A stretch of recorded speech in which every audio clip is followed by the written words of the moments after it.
નમસ્કાર, હું છું આશિષ દરજી. તમે જોઈ રહ્યા છો એસએમએ ન્યૂઝ. જોઈએ આજના સમાચાર. સુરતમાં નિલેશ કુંભાની વોન્ટેડના પોસ્ટર લાગ્યા. કોંગ્રેસ દ્વારા સુરત લોકસભા બેઠક ઉપર ઉમેદવાર તરીકે નિલેશ કુંભાનીની પસંદગી કરવામાં આવી હતી. ત્યારબાદ નિલેશ કુંભાનીએ જે રીતે પોતાનું ઉમેદવારી પત્ર રદ થાય તે માટે ષડયંત્ર રચ્યું હોવાનું કોંગ્રેસે આક્ષેપ કર્યો હતો. જો કે ફોર્મ રદ થતાં સુરત લોકસભા બેઠક પર ભાજપની બિનહરીફ જાહેર કરી દેવામાં આવી હતી. આથી કોંગ્રેસમાં પણ આને લઈને ખૂબ જ રોષ જોવા મળી રહ્યો છે. હવે સુરતમાં નિલેશ કુંભાની વોન્ટેડના પોસ્ટર લાગ્યા હતા. ગાંધીનગરના સરગાસણ રોડ ઉપર બે કાર વચ્ચે સર્જાયેલા અકસ્માતમાં સસરાનું સારવાર દરમિયાન મોત નીપજ્યું. પુત્રવધૂની હાલત ગંભીર. ગાંધીનગરના સરગાસણથી ખ3 તરફ જતા રોડ ઉપર કારના ચાલકે પોતાની કાર પૂરપાટ ઝડપે હંકારી ડિવાઈડર કુદાવી અલ્ટો ગાડી સાથે અકસ્માત સર્જ્યો હતો. આ અકસ્માતમાં અલ્ટોમાં સવાર ગંભીર ઈજાગ્રસ્ત સસરાનું સારવાર દરમિયાન મોત નીપજ્યું હતું.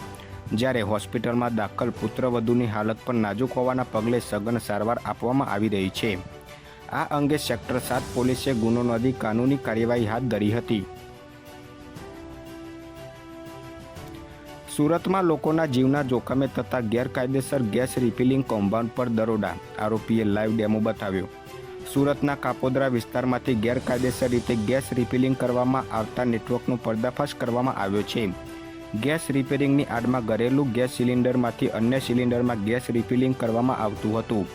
પોલીસે 7 કલાકનું ઓપરેશન હાથ ધરી 13 દુકાનો પર છાપો મારી સમગ્ર નેટવર્ક ઝડપી પાડ્યું હતું. જેમાં 13 આરોપીની ધરપકડ કરી કાયદેસરની કાર્યવાહી હાથ ધરવામાં આવી હતી. અમદાવાદના વસ્ત્રાપુરમાં પથ્થરમારામાં મહિલાના મોતથી પરિવારજનો હોસ્પિટલમાં ઉમટ્યા.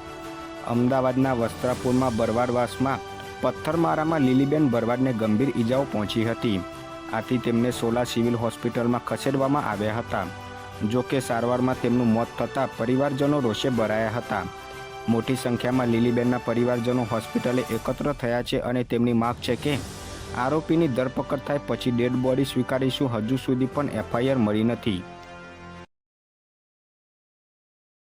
વધુ સમાચાર માટે જોતા રહો એસએમએ ન્યૂઝ.